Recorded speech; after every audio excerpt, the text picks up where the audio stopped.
शुभ सायं सर्वेभ्यः। अव्यय प्रयोग ये प्रकरण चल रहा है हमारा। कौन से अव्यय हमने देखे हैं अब तक? स्थानवाची अव्यय कौन से है? कालवाची अव्यय, प्रश्नवाची अव्यय हमने अब तक देखे। यहाँ तक समझ में आया है?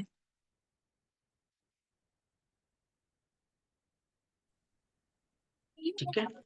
आज हम पढ़ रहे हैं क्रिया विशेषण वाचक अव्यय। क्रिया विशेषण वाचक अव्यय किसे कहते हैं?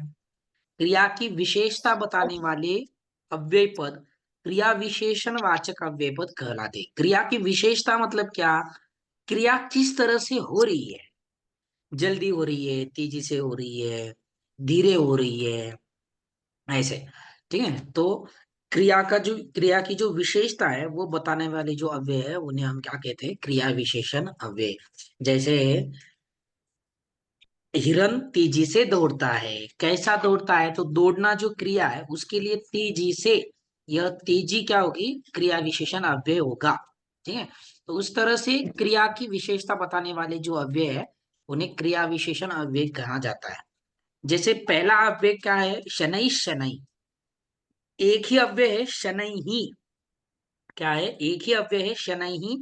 उसको दो बार बोलने के बाद धीरे धीरे ऐसा अर्थ होता है, इसलिए दो बार दिया है। शनै शनै ही, धीरे चलो। ऐसा यदि एक ही बार हमें धीरे बोलना है तो हम शनै ही एक ही बार बोलेंगे। ठीक है। तो शनै ही एक ही अव्यय है। शनै शनै ही ऐसा अव्यय दोनों मिलके नहीं है, एक ही अव्यय को दोबारा बोला गया है। शनै शनै ही, समझ में आया? धीरे धीरे। कच्छपः शनैः शनैः चलति। कछुआ कैसे चलता है? शनैः शनैः, धीरे धीरे चलता है। ठीक है, समझ में आया? शनैः शनैः समझ में आया है?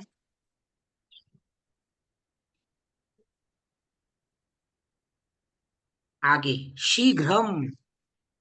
शीघ्रम मतलब जल्दी। त्वं शीघ्रम आगच्छ, तुम जल्दी आओ। तत्र शीघ्रम गच्छन्तु, वहां पर जल्दी से जाओ, ऐसे। तीसरा है उच्चैः, जोर से। मेघाः उच्चैः गर्जन्ति। बादल कैसे गरजते हैं? उच्चैः, जोर से गरजते हैं। मंदम, धीरे। यदा गजः मंदम चलति। हाथी कैसे चलता है? मंदम चलति, धीरे चलता है। ये शनैः और मंदम, ये दोनों समानार्थी अव्यय है। ठीक है। मंदम मंदम चलती अथवा शनै शनै ही चलती, धीरे धीरे चलता है। दोनों का अर्थ क्या है? धीरे। तो शनै शनै ही और मंदम, ये एक ही अर्थ के दो अव्यय। पांचवा है सहसा या अकस्मात। दो अलग अव्यय है लेकिन दोनों का अर्थ एक ही है, अचानक। सह सहसा वृक्षात अकुर्दत। उसने अचानक से वृक्ष से छलांग लगाई। अकुर्दत मतलब छलांग लगाना, कुर्द कुर्दती, छलांग लगाना, ऐसे अर्थ है। तो अकुर्दत कौन सा रूप है? कौन से लकार का? कौन बताएगा? अकुर्दत कौन सा लकार, कौन सा पुरुष, कौन सा वचन है? लंग अकुर्दत लकार। लंग लकार. बरोबर, लंग लकार आहे। आणि पुरुष कोणता आहे? प्रथम पुरुष एक. प्रथम प्रथम पुरुष. पुरुष अच्छा, एक प्रथम वचन. पुरुष एक वचन, छान। समजलेत? क्रिया विशेषण अव्यय समजलेत? हो सर. हो काही सर. शंका सर आहे? कालवाचकचं थोडं. सर हा, माझा मंडेचा क्लास गेला सर. थोडंसं मला ते कालवाचकचं ते स्क्रीनशॉट घ्यायचं होतं सर. फक्त हा, प्रश्नवाचकचं घेतलं मी. हे काय स्क्रीनवर कालवाचक दाखवलं मी आता? हा, एक. सर लंग लकार एक वचन. बरोबर आहे, लंग लकार प्रथम पुरुष एक वचन आहे। ठीक आहे, हे पहा. क्रिया विशेषण अव्यय आपण आता पाहिले। त्यानंतर आहे समुच्चयवाची अव्यय। समुच्चयवाची अव्यय किसे कहते हैं? दो या दो से अधिक शब्दों को जोड़ने वाले अव्यय पद समुच्चयवाची अव्यय पद कहलाते हैं। जैसे च, अपि आदि। ठीक है। तो ये जो अव्यय है वो क्या करते हैं? दो से अधिक, दो या दो से अधिक शब्दों को, चीजों को क्या करते हैं, जोड़ते हैं। जैसे पहला है अपि, मतलब भी। त्वम अपि आगच्छ, तुम भी आओ। अब ये कौन से दो चीजों को मम्मा जोड़ते परत हैं? कॉल करता है। एक तो किसी को पहले आने के लिए बोला होगा, उसके बाद दूसरे को बोल रहे हैं कि तुम भी आओ। आपको एक सिचुएशन बताता हूँ, परिस्थिति बताता हूँ, उससे आपको समझ में आएगा। जैसे उदाहरण के लिए, मैं किसी कार्यक्रम का निमंत्रण देने के लिए राहुल के पास गया हूँ।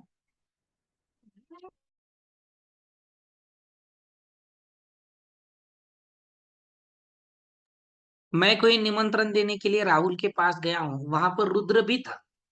ठीक है। तो मैंने पहले राहुल को बोला कि राहुल, त्वम कार्यक्रमाय आगच्छतु। ठीक है, तुम कार्यक्रम के लिए आओ। वहां पर रुद्र था, इसलिए मैंने रुद्र को भी कहा कि तुम अपि आगच्छ, तुम भी आओ। ऐसे दो वाक्य को जोड़ा है यहाँ पर। ठीक है, तुम आगच्छ, तुम अपि आगच्छ, तुम आओ, तुम भी आओ, ऐसे। दूसरा है च, ये तो स्पष्ट ही है, और अर्थ है श्यामः रामः च पाठम पठतः। श्याम और राम पाठ पढ़ते हैं। श्याम और राम, इस दो शब्दों को जोड़ने के लिए च इस अव्यय का प्रयोग हुआ। तो और रामः श्यामः, श्यामः रामः च पाठम पठतः, कितने भी सारे शब्द हो उनको हमें जोड़ना है, तो उनके बाद में एक ही बार अंत में च लगाया जाता है। जैसे रामः श्यामः केशवः सर्वे गच्छन्तु, सभी जाओ, ऐसे। समझ में आया? अपी और च समझ में आया है?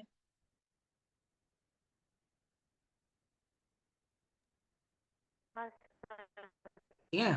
तीसरे है, तीसरा और चौथा अव्यय साथ में दिया, क्योंकि उन दोनों का अर्थ जो है वो एक ही है। तू और तरही दो अलग अलग अव्यय है, दोनों का अर्थ तो होता है। तो सह तू अत्रैव पठती, वो तो यहाँ पर ही पढ़ता है, ऐसे। उसका और इस जगह का जोड़ने के लिए सह तू अत्रैव पठती, सह तू तत्रैव गच्छति, वो तो यहाँ वहां पर जा रहा है, वो तो यहाँ पर आ रहा है, ऐसे। समझ में आया? समुच्चयवाची अव्यय। अवगतम सर। क्या अग्रे, अभी इसके जितने भी अव्यय हमने पढ़े हैं उनको हमने अलग अलग कैटेगरी में डिवाइड किया था। ठीक है, अलग अलग विभागों में हमने उसे बांटा था। इनको छोड़कर कुछ अव्यय है कि जो जिनको हम किसी कैटेगरी में नहीं डिवाइड किया है, उनको अलग रखा है। तो ऐसे कौन से अव्यय है, ये अभी हम अंतिम स्लाइड में देख रहे हैं। यहाँ पर पहला एव ही, विदिशा एव पाठम पठती, मराठीमध्ये च असा अर्थ होतो, तूच, तूच जा, तूच लिही, तूच सांग, असं जे आपण म्हणतो ना मराठीमध्ये, तर तूच च सांगण्यासाठी, म्हणजे चकाराने एखादी गोष्ट सांगण्यासाठी एव या अव्ययाचा प्रयोग केला जातो। एव मतलब ही, विदिशा एव पाठम पठती, विदिशा ही पाठ पढ़ती है, ऐसे।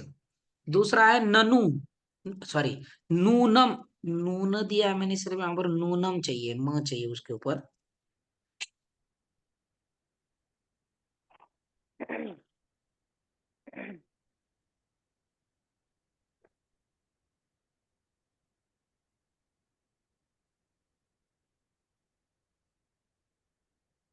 नूनम, नूनम और खलु, ये दोनों अवयव का एक ही अर्थ है, निश्चय ही। निश्चय ही का मतलब क्या है? कोई घटना यदि निश्चित रूप से होने वाली है, ठीक है, तो वो चीज बताने के लिए, वो घटना बताने के लिए नूनम या खलु, इन दोनों अवयव का प्रयोग किया जाता है। दोनों में से किसी भी अवयव का प्रयोग किया जाता है। जैसे उदाहरण के लिए हिंदी में समझते हैं पहले, कल मैं निश्चित स्कूल जाऊंगा, ये मुझे किसी को बताना है कि हाँ, मैं 100% जो है वो मैं कल स्कूल आऊंगा ही। तो वो बताने के लिए नूनम या खलु इस अव्यय का प्रयोग किया जाएगा। अहम श्वः नूनम अथवा खलु विद्यालयम आगमिष्यामि, मैं कल निश्चित रूप से स्कूल आऊंगा, ऐसे। यहाँ पर जो उदाहरण दिया है वो देखते हैं। अयम खलु चौरः अस्ति, ये निश्चित चोर है। किसी को पुलिस ने पकड़ा, पुलिस बोल रही है अयम खलु चोरः अस्ति, ये निश्चित ही क्या है, चोर है, चोर है। नूनम सह अत्र आगमिष्यति, निश्चित ही वो यहाँ पर आएगा। समझ में आया? नूनम और खलु।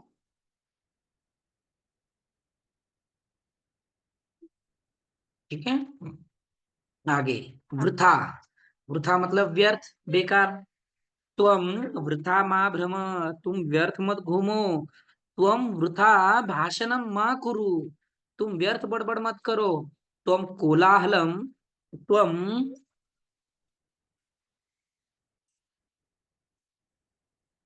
वृथा समझ में आया है?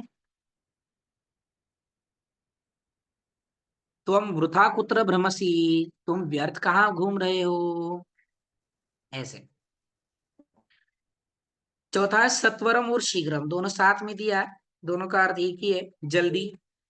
रमेश सत्वरम शीघ्रम कार्यम करोति, अभी इसको डिवाइड यदि करना है तो क्रिया विशेषण में हम सत्वरम और शीघ्रम इन दोनों को ले सकते हैं। वहां पर कार्य कैसा करता है, कार्य क्रिया करने की जो विशेषता है वो बताई जा रही है। शीघ्रम, शीघ्र ही कार्य कर रहा है, सत्वरम अथवा शीघ्रम। सत्वरम गच्छतु, जल्दी से जाओ। ठीक है, सत्वरम गच्छतु, शीघ्रम चलतु, जल्दी चलो, ऐसे। तो जल्दी इस अर्थ में सत्वरम या शीघ्रम, ऐसे। आगे है मिथ्या या मृषा, दोनों अलग अलग है लेकिन अर्थ एक ही है, झूठ। मिथ्या मृषा मावद, मिथ्या मावद, मृषा मावद, अथवा असत्यम मावद, असत्यम भी एक अव्यय है। ठीक है, तो मिथ्या और मृषा, झूठ मत बोलो, ऐसे। आगे है विना, ये ये हमने पढ़ा है ना, विना, द्वितीया तृतीया और पंचमी, ये तीनों में विना का प्रयोग होता है। विद्या विना, इसलिए यहाँ पर तीन रूप यहाँ पर दिए, विद्या, विद्याम, विद्यायाः, से कहीं से चाहिए थे उसको हम कर देते हैं।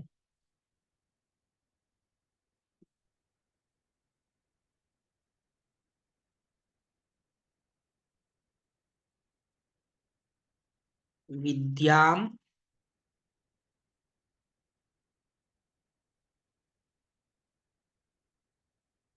विद्याम, विद्या, विद्यायाः विना मनुष्य न शोभते, विद्या के बिना मनुष्य शोभा नहीं देता है, विना भी अव्यय। सातवां यावत तावत, जब तक तब तक, इस अर्थ में यावत तावत का प्रयोग किया जाता है। उदाहरण देखो, यावत राम भाषणम यच्छति तावत अत्र एव तिष्ठ, राम का भाषण स्टेज पर चल रहा है, कोई कह रहा है कि जब तक राम का भाषण चल रहा है तब तक सारे यहाँ पर बैठो, तुम यहाँ पर बैठो, अत्र एव तिष्ठ, यहाँ पर ही बैठो। ठीक है, यावत अहम वदितुम न कथयामि तावत सर्वे शांतम तिष्ठन्ति, जब तक मैं किसी को बोलने के लिए नहीं बोलता तब तक सारे शांत बैठेंगे। ठीक है, क्लास में, कक्षा में, विद्यालय में कैसे होता है, शिक्षक को कुछ काम आया तो वो स्टूडेंट्स को कैसे बोलता है, जब तक मैं आता नहीं तब तक सारे शांत बैठेंगे। सही है ना? तो यावत अहम न पुनः आगमिष्यामि तावत सर्वे तूष्णीम तिष्ठन्ति, जब तक मैं फिर से वापस नहीं आता तब तक सारे शांत बैठेंगे, यावत तावत। ठीक है, जैसे अभी क्लास शुरू हुआ, राहुल अकेला ज्वाइन था यहाँ पर, तो मैंने राहुल को क्या कहा, राहुल बाकी के छात्र आते हैं तब तक हम रुकते हैं। ये वाक्य हम संस्कृत में कैसे बोलेंगे, बोलो?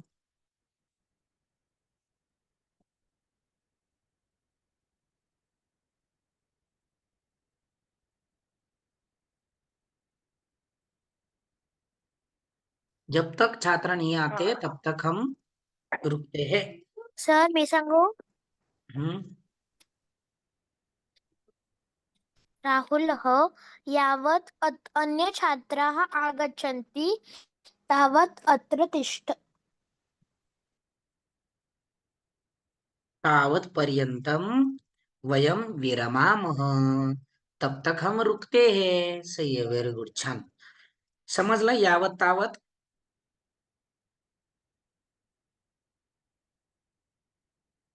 Yes sir.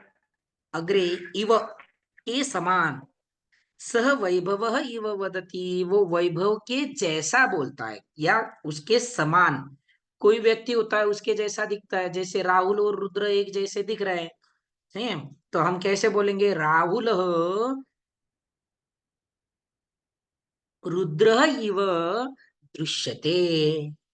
राहुल रुद्र के जैसा दिखता है. ऐसे तो समान इस अर्थ में इव इस अव्यय का प्रयोग किया जाता है. सदृश इसका भी प्रयोग होता है, लेकिन सदृश ये कीदृश के जैसा है, वो अव्यय में काउंट नहीं होगा, क्योंकि वो पुल्लिंग स्त्रीलिंग नपुंसकलिंग के हिसाब से चेंज होता है. जैसे कीदृश बालक, वैसे सदृश बालक, सदृशी बालिका, इस तरह से. तो सदृश भी समान के अर्थ में प्रयोग होता है, लेकिन वो अव्यय नहीं है. आगे माँ या न, दोनों का अर्थ मत, मतलब मना करना, इस अर्थ में माँ या न, इन दोनों अव्यय का प्रयोग किया जाता है. तत्र मा गच्छ, वहां पर मत जाओ. असत्यम न वद, झूठ मत बोलो. एतादृशः न वदन्तु, इस तरह से मत बोलो. ठीक है, ऐसा मत बोलो. तो इस अर्थ में माँ या न का प्रयोग होता है, मना करने के अर्थ में. समझ में आ रहा है? हाँ सर. और आगे और एकदा अच्छा मतलब एक बार. एकदा अहम केदारनाथम अगच्छम, एक बार मैं केदारनाथ को गया था. एकदा अहम, पुनः एकदा अहम केदारनाथम गमिष्यामि, मैं फिर से एक बार केदारनाथ जाऊंगा. ऐसे. और लास्ट में अंत में तूष्णीम, अर्थ है शांत. तूष्णीम तिष्ठन्तु, शांत बैठो. ये तूष्णीम ये भी अव्यय है, इसका अर्थ होता है शांत. समझ में आए सारे अव्यय? हो सर. हाँ. अधुना अवगतम सर. अधुना अस्माकं गृहे, स्वस्वगृहे सर्वे संस्कृतेन एव वदन्तु. संस्कृतेन वदनार्थम् अथवा वदितुं प्रयासं कुर्वन्तु. तेन भवन्तः सर्वे संस्कृतं जानन्ति, संस्कृतं वदितुं शक्नुमः, समर्थाः भवन्ति, शक्नुवन्ति. ठीक है, तो अव्यय प्रकरण हमारा यहाँ पर समाप्त होता है. कल से हम दूसरा प्रकरण शुरू करेंगे, शायद उपसर्ग ही शुरू करेंगे. ठीक है, आज हमने कौन से अव्यय आज पढ़े? स्टार्टिंगचे स्लाइड दाखवा ना. हाँ, आज हमने सबसे पहले क्रिया विशेषण अव्यय हमने सीखे हैं. उसके बाद समुच्चयवाची अव्यय, दो या दो से अधिक शब्दों को जोड़ने वाले अव्यय, जैसे च, और, भी, तो. और अंत में कुछ अन्य अव्यय हमने पढ़े कि जो हमने किसी विभाग में नहीं डाले थे.